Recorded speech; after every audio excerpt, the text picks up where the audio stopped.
Welcome to the show. I'm Danella, and here's what's happening now. This week, I am joined by DJ Heat.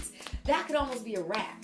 Real? Oh, you about to start rapping now? Yo. Cause I never get to do that on this show. Y'all know Danella got rap skills now. They don't know. Mm-hmm. Okay, so let's update them. Because some people only know me from, like, I don't know, this format or maybe the old NBC format. Who knows how you guys know.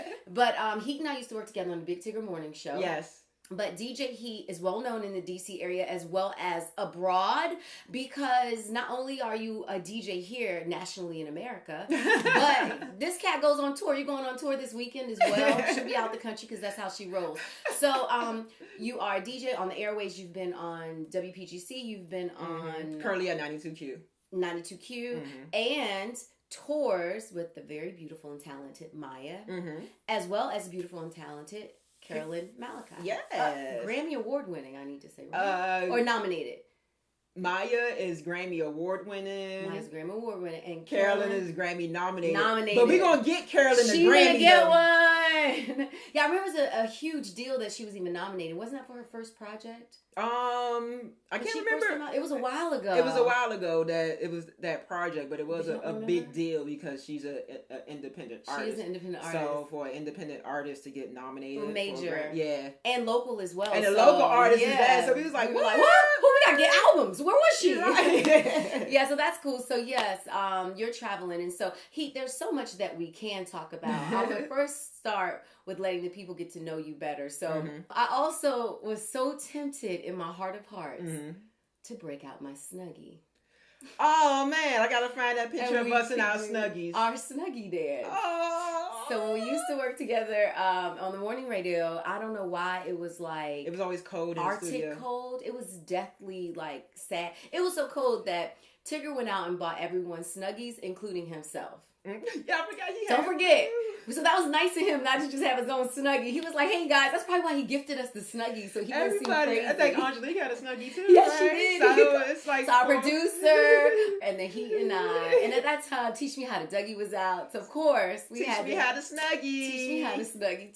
Teach me how to Snuggie. It was so fun. Oh my God. I still have it. You don't have your Snuggie anymore? No. I don't know what happened to it. I wish I had it too, because sometimes I'd be out, or especially when traveling. Yeah, just Snuggie. You should take it on the plane with you. Listen. Find the Snuggie. And you had a cool one. It was cool. I mean, it was green. Mine was pink.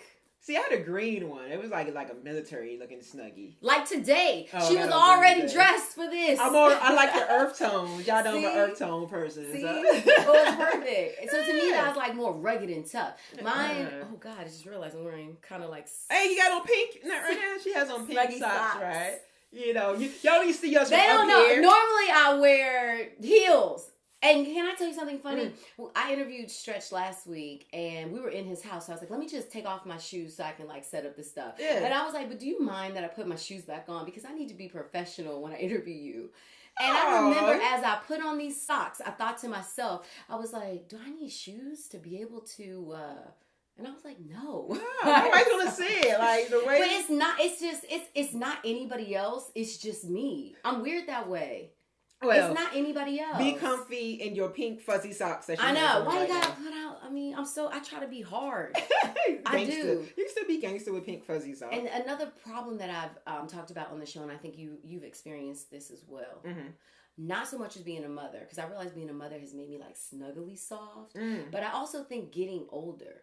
Because there's certain things you can tolerate when you're younger. I wasn't going to talk to you about this, but I am because I think it's funny. I was talking to somebody and they were telling me a story about, and this is when they were younger, in their 20s, that there was a girl that they were dating very briefly. He was like, man, it was one time because I saw her one time, then I saw her again randomly, and both times she was drunk.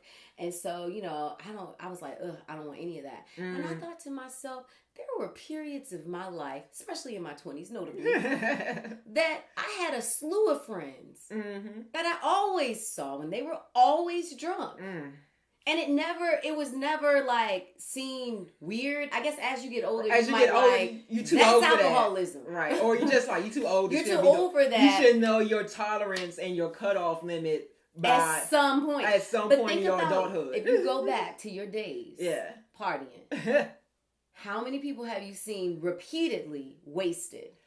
A lot. And you never thought think about it. You just until like, you get older. They turn it up. Right. And then when you get older, you're like, that's a problem. Right. They 45 still turn it up. I'm like, dog, like, you supposed to know. Because my friends know I know my limits now. Right. I'm like, listen, no, I'm not having any more to drink. Because I know what happens if I have any more to drink. What happens? No, I just get like, I might start texting people I shouldn't be texting and all that, and or tweeting stuff I shouldn't. Nah. I don't think I've ever saw you drunk. Have I? No, she got to think because we've been around a lot of liquor. Maybe my birthday party at Stadium. That's when Tigger right. Why was I trying to remember why did we go to Stadium, yo? Because I was like, why were we in Stadium? And Tigger has damning evidence. Because we were like, yeah. I don't remember. Yeah, of course. Didn't we have to work that next day? Probably. Wait, I was there. I think I've only been to Stadium one time. It was that time. The porn stars were with us. No. Remember the porn stars? I don't know, but then maybe I wasn't at your birthday. No, you was at my birthday. Then clearly I was drunk. Yeah, he sent. I was there twice. He resent pictures to us. All right, Stadium is a ladies' review. I feel bad because I never put this stuff out on my podcast. And it's an interesting place in that it's a real club. If you've been, I think Drake puts it out on a song. No, a lot of people, yeah. A lot of people rap about it. And that's because it turns into a nightclub. So what Tigger was like, I forgot. Yes, we did go.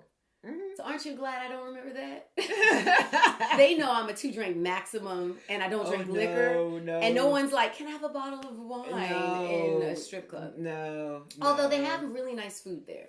They did. I remember everybody loves the Stadium wings. I don't. I have crab cakes for me. Right. I don't eat meat anymore, but I do remember that those wings were great.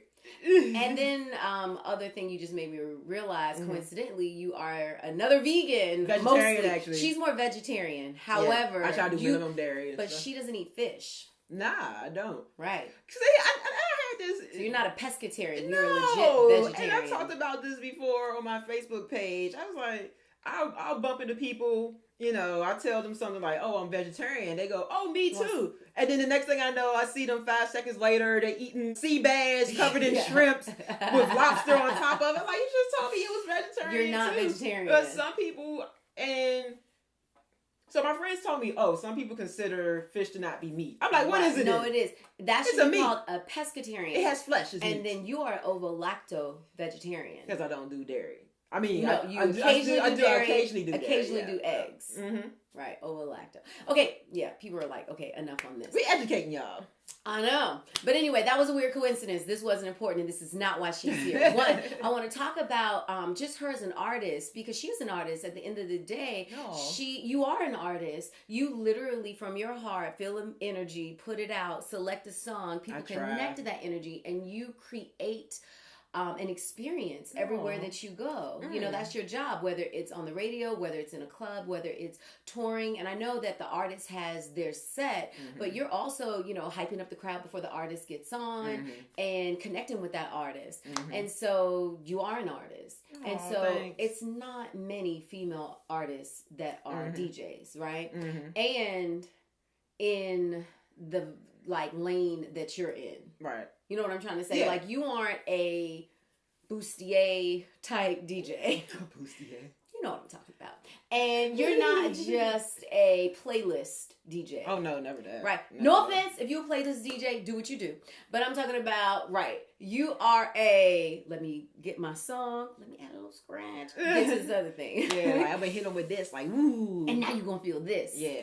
It actually DJ'd my baby shower. I did. Nice. Man, that was funny. You turned it up. People were all impressed. I mean, they were. It was nice, like a real party, but not because I'm. It was enough still a baby shower, but it's the first time I ever did a baby shower, and I was like, you did a good job. Thank you, I appreciate it. It was nice and a lot of and it was good because we had a good mix of people, and we was all connected in a nice, peaceful vibe. So you're an artist, and so what are some of the struggles that you have faced and currently face?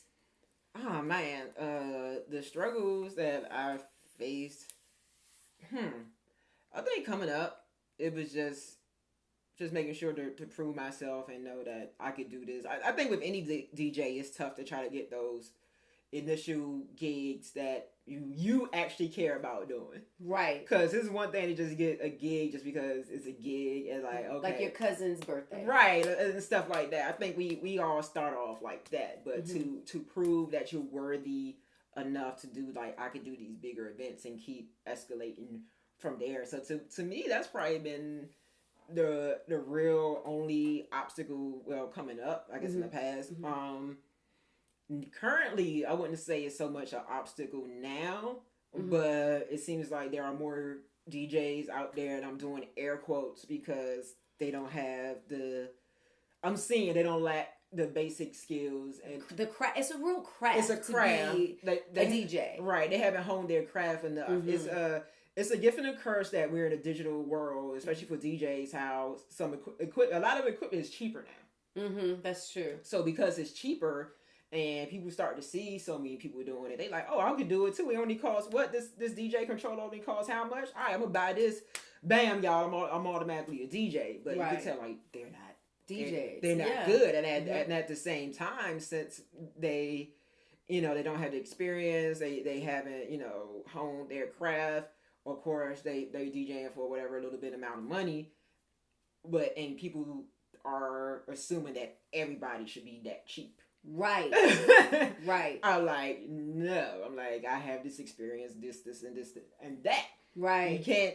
No, like it's funny. I did an event recently, and one of the people that was throwing the event, she was like, "Man, you're way better to work with than somebody we worked with before." You could tell they just wasn't an experienced DJ, and that event that they helped out with just didn't go as well as far as like music wise, just because, like I said, that person was not experienced, and I was like, yeah, they probably just had a cousin. Because you're reading the audience, you have to see where they are and where they need to go and help them get their energy. Yeah, and a lot of people don't even do that, or they're not paying attention. They just slamming on records, and you're like, wait, that's not even the vibe we were just on. Yeah, they're not using headphones. That's the biggest thing with me. They're not using they're using earbuds. No, they don't know because you mean nothing. Nothing at all because with the program that majority of DJs use, we use a program called Serato. And you can actually see the beat matching. So with two different songs, you could literally just see if they're lining up correctly. Right. And that means that the beat is matching.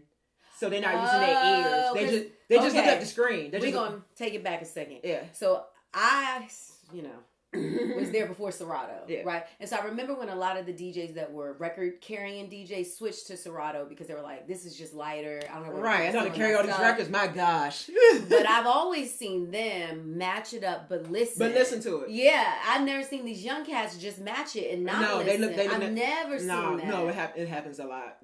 I didn't know that. Or they're set different. And they also don't know because it wasn't like they came from a right. They don't know that. They think. I actually had somebody come up to me after a gig, and he said, he wanted to be a DJ, and he wanted some advice, and I told him, and that's one of the things I told him. I was like, learn the basics, and, and I told him about the headphone situation. He was like, you need headphones? Like, I thought you just look at the screen. I'm like, no. He thought that. Wow. So imagine if he thought that. Right. Again, there's all these people who have no idea. They have no idea. I'm like, what's going to happen? Like, cover up that screen. Shout out to the gentleman that taught me how to DJ RBI.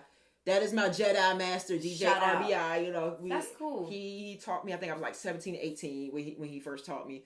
But he still teaches young people how to DJ. Wow. And I've sat in on classes, and one thing that he does to make sure that the kids don't look at the screen and use their ears, he'll cover up the screen. Wow. He's like, y'all gonna learn the craft. Y'all gonna learn the craft. Like, okay, yeah, we're still using Serato, but to match this beat, y'all going to, no, the screen is covered. Y'all not going to look to see if the two waveforms are lining up. Yep. Right. Yep. So here's the other thing. How old were you when you first started out? 13 is when I first bought my DJ equipment. And you went to the radio station at what age to get your first job? My internship, I think I was I 19? I think it was in 1999 I had my internship. So I was like 19, 20, yeah. So then one of the things that I've seen from us just talking and knowing your story is that even though she's on the path of a DJ's lifestyle, you experience what a lot of people experience, and that is when you first start out, you're trying to prove I can do it, I'm qualified, even though I'm young, I got the skill, I can do it. Then you get older, and it's pay me what I'm worth. Pay me what I'm worth. I can do it. Pay me what I'm worth. Yeah. You know? And so that transition is one that you have to kind of acknowledge for yourself at a period of your life. Like, because at first it has to kind of be where you then know, okay, I'm not really a novice. I'm not really learning as much. I have something to offer and can make whatever you're doing better. For you in your career, what point was that? When did I realize that? I'm not quite sure. Maybe when I started being at Stadium, which is funny because I was wondering, because I feel like I might have known you in this period. Yeah, I feel like I know, because I'm like, you're the bomb. Yeah. And people actually tell me, I was good at Stadium, and the feeling I got, and I'm happy to say that I bet you DJ'd there. Yeah, I was at Stadium for 3 years. Shout out to Shake at CEO Shake for giving me that opportunity to DJ there for his party, which was like the biggest night of the week. Wow. Like Showtime Saturdays, like the biggest.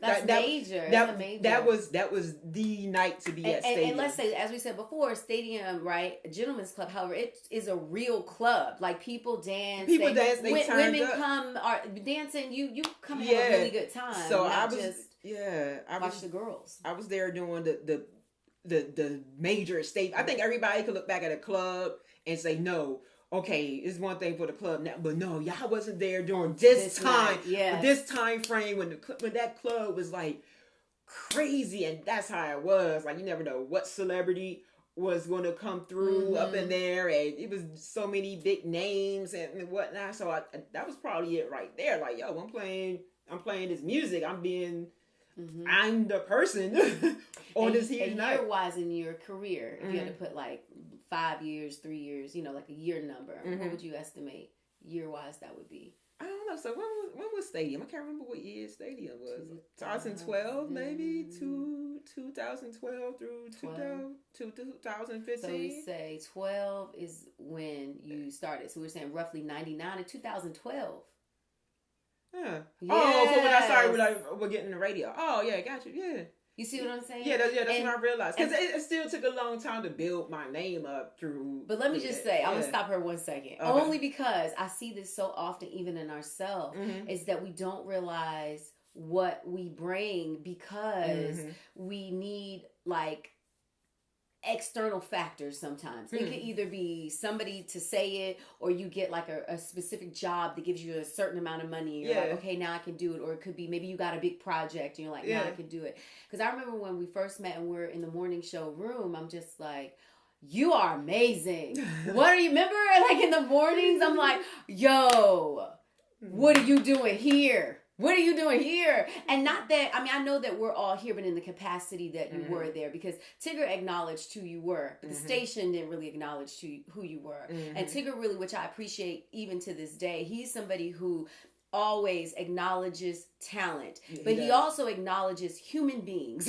Just put that out there, because a lot of people don't. They feel like whatever job they have, they can easily not acknowledge, like, that's true. We're all human and we all have a right to be respected and loved. That's true.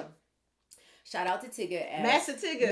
Massa, as we call him. Just be funny. He's not real, like, he doesn't roll that way, but it was funny to say. It's a joke. Inside joke. Yeah, Massa Tigger. He's a great guy. Because he also was putting you on in the sense of saying, you are the executive producer of our show. You're not just, board hopping in this, you're producing the show, and you did. And so, that's how we would spend a lot of our time, is like planning the show. And the ideas that you would have as well.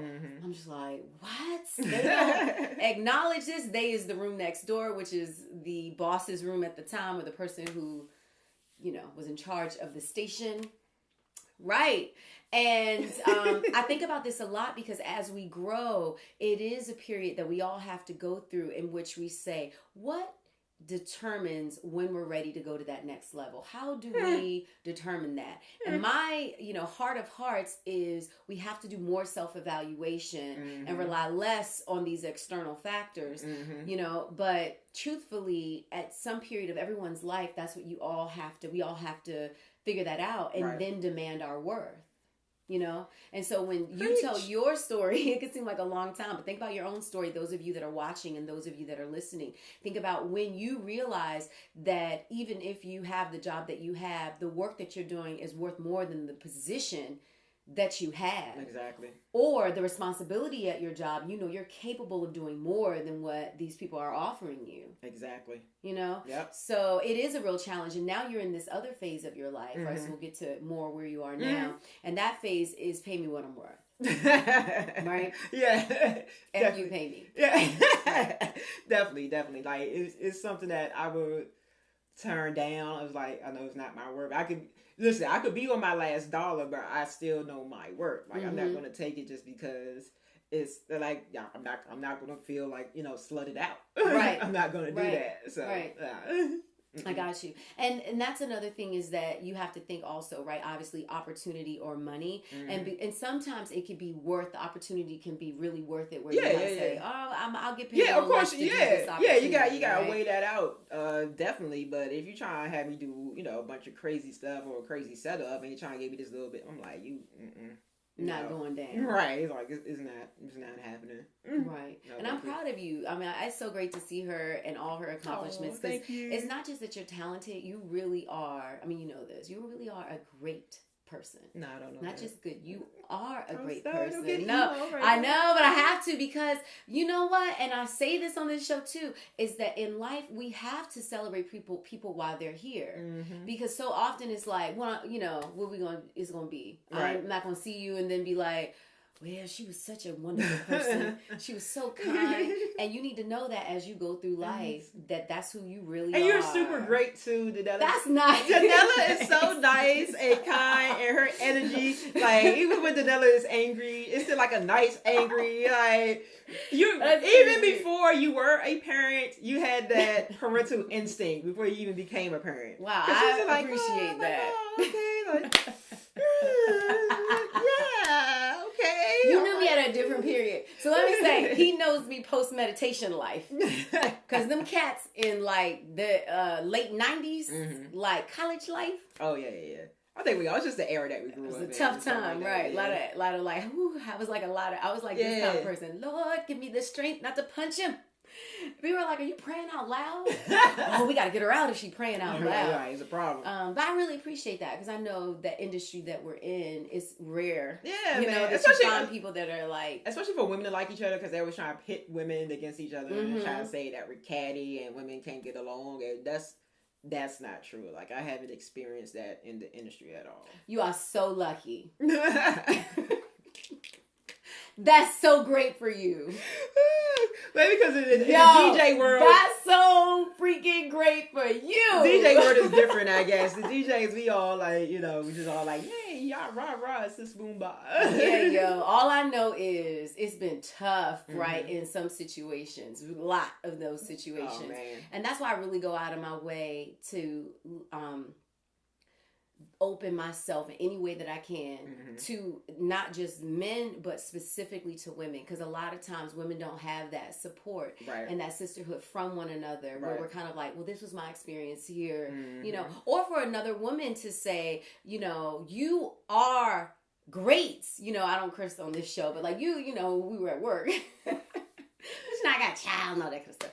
But, you are the everything.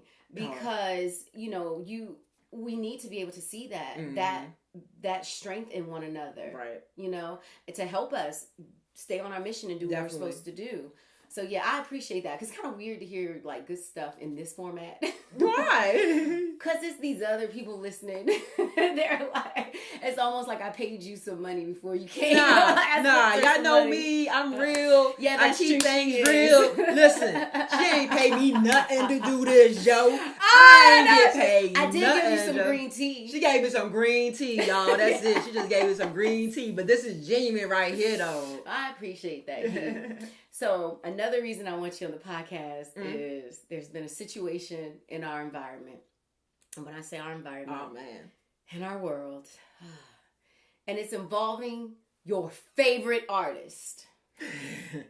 Now, for those of you who don't know DJ Heat, if you know her, you already know this. She is an avid, passionate,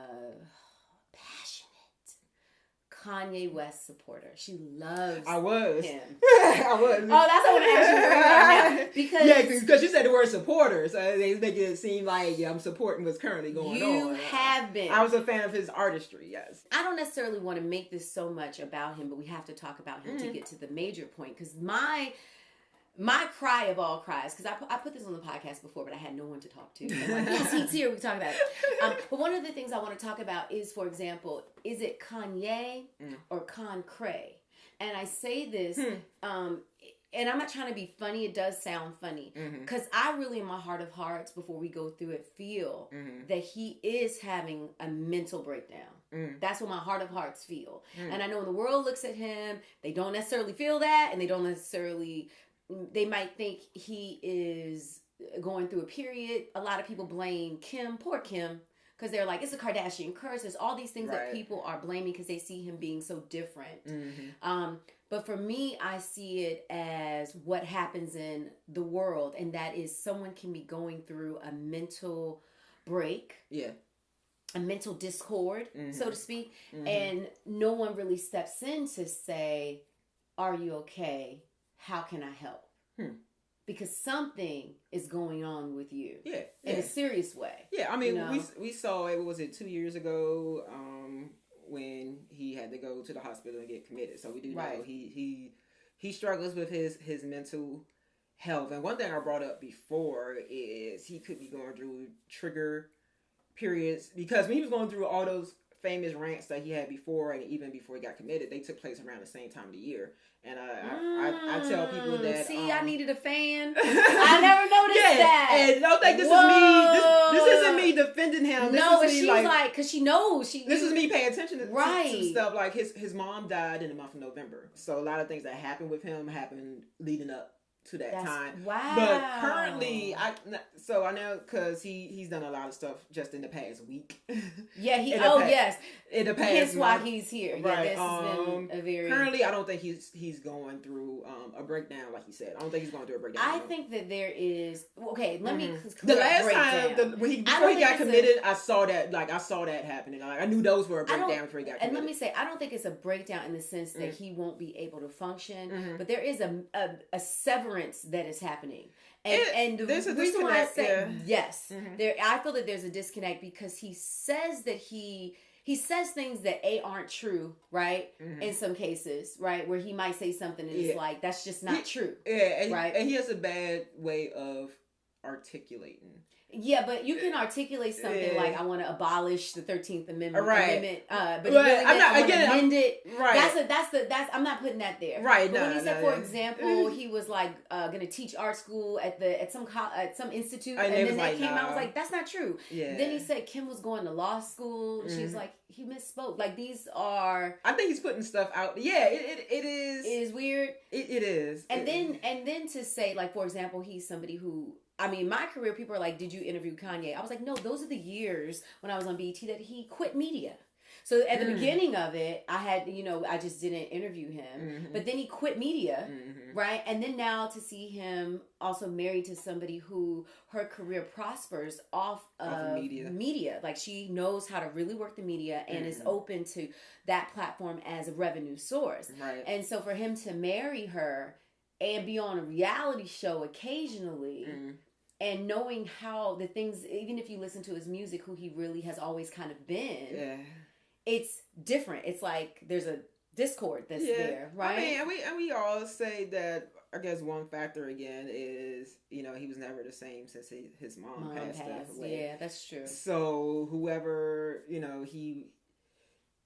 who knows who else was real close to him like that and could give him that love that he wanted, especially, from, just that female emotional support, how we could do things a certain way. Because I know guys and guys need to stop doing this, let your emotions out as well. Listen, this house is stay up and down, like...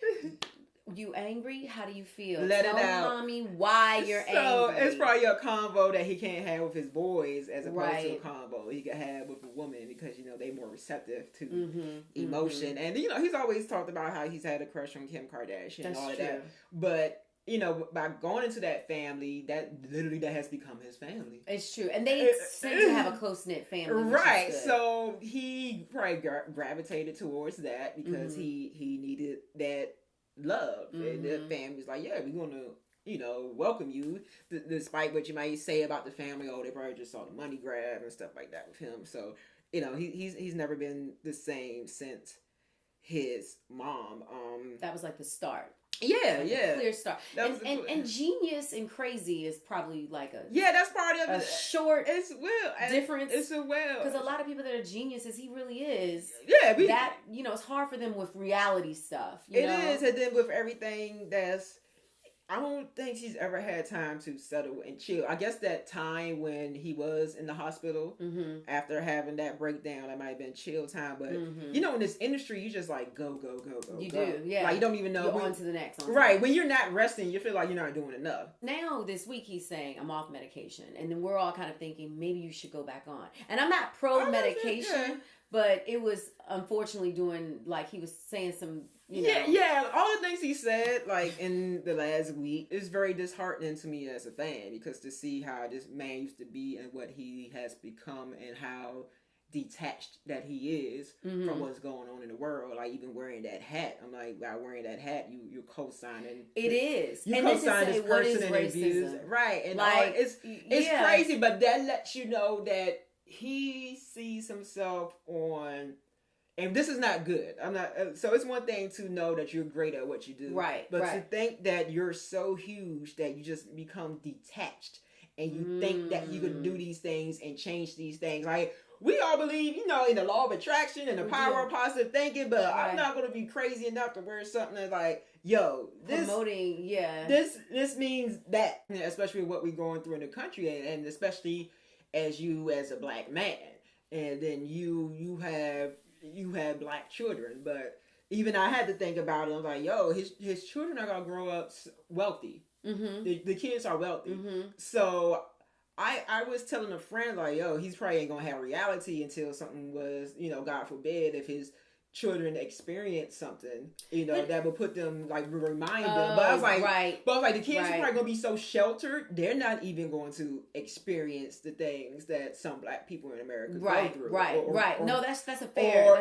Or even be taught those things that, or be taught them, that black people in America go through, because they're going to be fine. They can stay in nice house in Calabasas. They can get homeschooled if they want. Yeah, all that. They don't have to experience the real world as an African American. So, well, I mean, it just brings up. It's like, just even thinking about it, it brings up so much for me, because I see Kanye as like a family member, not my real family member, but when I think about like the relationships that we have in the world, there's a lot of us that have connections to people who are having mental issues, you know? And so it's like, what do? Do we write them off? Do we create healthy boundaries?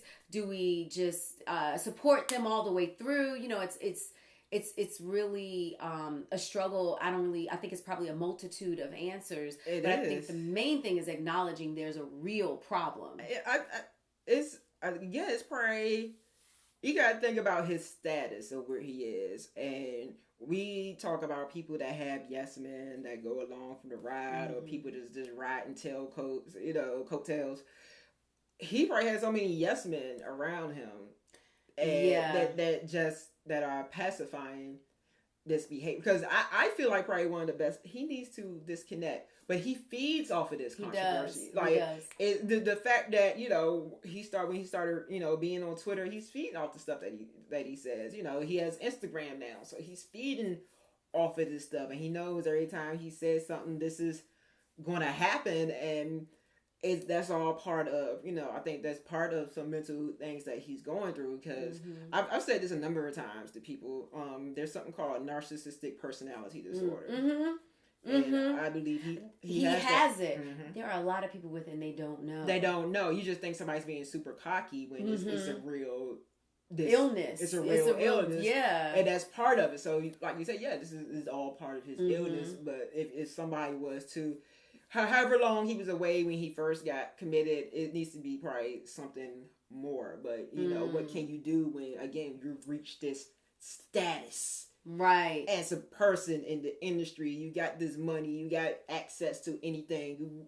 You know, you could do this, you could do that, you could hit up any top exec in the business. How he posts screenshots of how he's talking to the CEO of Snapchat, or he's talking to the CEO. It's that combination of power.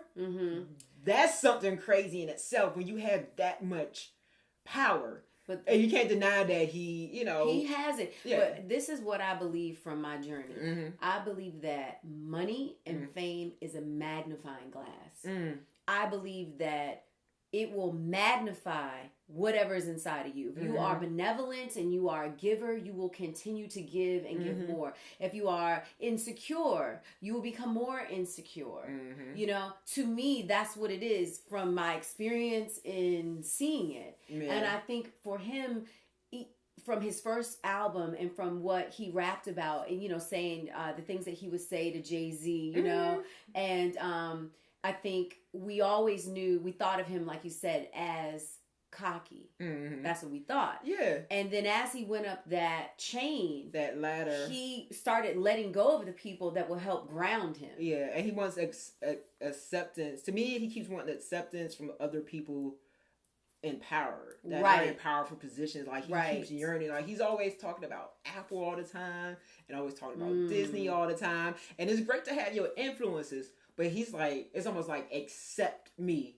Like, rank me there. And we all want to be great, and we all want to be best in our craft, but it's almost like, no, please accept me. And again, I don't know if it's part of the mom thing, how he got that love and support and acceptance from his mom, so maybe he's like, I gotta get it from somewhere. Somebody prove to me that, like, show me that I'm great in this.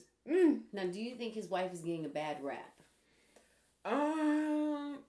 Yeah, because it's twofold. You hear people say that, you know, that's her husband, she should ride for her husband, but at the same time, yet again, that's your husband, help your husband. You know, I don't watch the show. Oh no, I don't watch the show. But I saw a clip circulating. What clips were there? It was a clip circulating of how Kim was talking to one of her sisters and was saying how Kanye got mad and they was having an argument because there's a picture. She did a photo shoot and he wanted her to post like 6 specific pictures from that photo shoot that were shot like in one location. She ended up posting a different picture from that photo shoot. And he was mad? Right, because he was like, no, you need to post these 6 from this location. And she's like, I like this one picture of me from that same shoot, but at in front of a different background. So, and you know, so he's talking about stuff like that. So imagine what she probably deals with. That's, I can say now, being married, I feel bad for her. Because I think a lot of the fans, like when I read comments, like when they post stuff, you know, they give her and her family a lot of onus over or responsibility for what's happening with him. Right. And the truth is and I've read something, let me say this before I say the good. Let me say this. I did read something this week that she was in a Vanity Fair article, and this was specifically where another clothing company wanted her to be a sponsor for them, you know, wear her clothes. They were going to give her $1 million. And so she spoke to Kanye about it, and Kanye was like, I don't want you to do it, I don't feel comfortable. And she admitted that clothing line was still his looks, and so she turned it down. So I think it was like for her birthday, a present, like it was a birthday. So he had given her $1 million check as well as a piece of ownership in the Ye business, his clothing company, right? And so then you read comments. That's my favorite part of you reading something online. What do the people think that we look on here? Worst place to be. But anyway, a lot of people were saying, you know, how could you bring that up to your husband? You should just say no. And I think about it for myself. If I were in that case, I probably would have. If my husband had an idea, I would say, can you believe that such and such offered me $100? I told them no, not. You can't hide that big amount of money from your spouse anyway. Yeah, but I think it's in the way that you bring it up, because I think it was brought up in a way that he was able to say no, because I think she said that he had written in the card something to the effect of thanks for being so supportive of me and not you know doing that, you know, Right. So then it almost makes, we don't know what the real context is, honestly. We just know her talking about it. Right. But I also think the lens being Rosie, where we're kind of, and Rosie not in a positive way, but where we're kind of looking negative at her. Yeah. That you see it as his wife, you should have said no and laughed at it with him as a joke. Not brought it to him as a viable option in which he felt he needed to say no. So that's what people are saying. So now let me say my good part about being a wife is that I realize that even as you're a wife, you're supportive, but you are not God. This man is not your child. And so all she can really do as his partner is support him in the best way that she can, right? And so I think that in some ways she gets a lot of flack from what I see from the people. Yeah. Before Kardashian, people were dogging Amber Rose. Let's not forget. Amber never even spoke.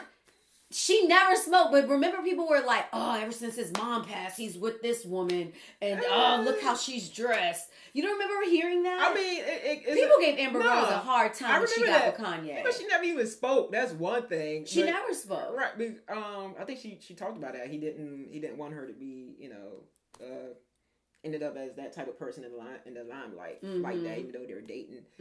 But it goes two ways. Like, can't blame her. He's with her as well. Like, a relationship is a two-way street, right? So if he acted, he turned into he was drinking the Hennessy on the radio. Yeah, he was going through things. If that's the woman he wanted to be with and tried to mold and craft or whatever, he saw something a certain way. Like I just feel in general a lot of times women get blamed for you're gonna blame a woman that couldn't even talk. She wasn't allowed to talk. You don't blame her. Yeah, so I don't know. I just think about it because I think on a larger scale, a lot of things that are happening with celebrity. And you guys know on this podcast, I don't ever really talk about celebrities as much as things in the world. But I do feel that what is happening to him on a real larger scale, we all can relate to. If we really think about somebody that we know, if you think hard, like somebody that we know. It's either somebody that you know or someone that you know is going through something similar.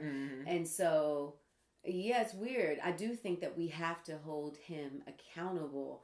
And then depending on how far his illness is, how far can you hold him accountable? I don't know. Yeah. But I do think that there is a real problem. I don't think I still feel like he needs to detach. He might have to do, when Dave Chappelle, when the fame. Oh, yeah. He was out. You gotta detach, and when has he had a rest down period? You don't see Kanye vacation shots. Right. We always gonna see Beyonce and Jay-Z on vacation because they're like, listen, we're gonna relax. Right. Certain people, here's our family time. We're gonna relax. He probably just need to disconnect, relax, regroup, deal with because I think he's mentioned he's never been to therapy. He needs to. I really think because let's talk about therapy because a lot of people are against therapy, and I see therapy, and I'm not talking about psychiatrists who's prescribing medicine, psychologists. I see therapy as a paid friend, confidant that will never tell your business unless you commit a crime. So to me, a lot of times people are against it, but I'm like, sometimes you need to be able to talk to somebody without fear that they're going to run their mouth and tell somebody else. But then also to help you sort it out in the sense of not tell you what to do, but just so you can get it out. Right. Or get an understanding of why you are feeling this way. Right. Where is this coming from? Right. And so that's another thing for the people I'm hoping, is that if you need help, that there's less of a stigma about getting it. Yeah, especially in the Black community because we were always taught growing up, like tough pray about it. Oh, right. The church. I'm a spiritual person, yes, but you can't pray pain away. You can't pray depression away. Right. You can't. That's an active. Right. You have to do work. Right. I feel like prayer helps. But some deeper issues you just can't pray it away. And again for our Black men, how Black men were taught, like even with little boys, something happened. Right. Don't cry. Right. Shake it off. You're so young. I have heard. I'm sorry. I have heard men say, kids will get excited and squeal like.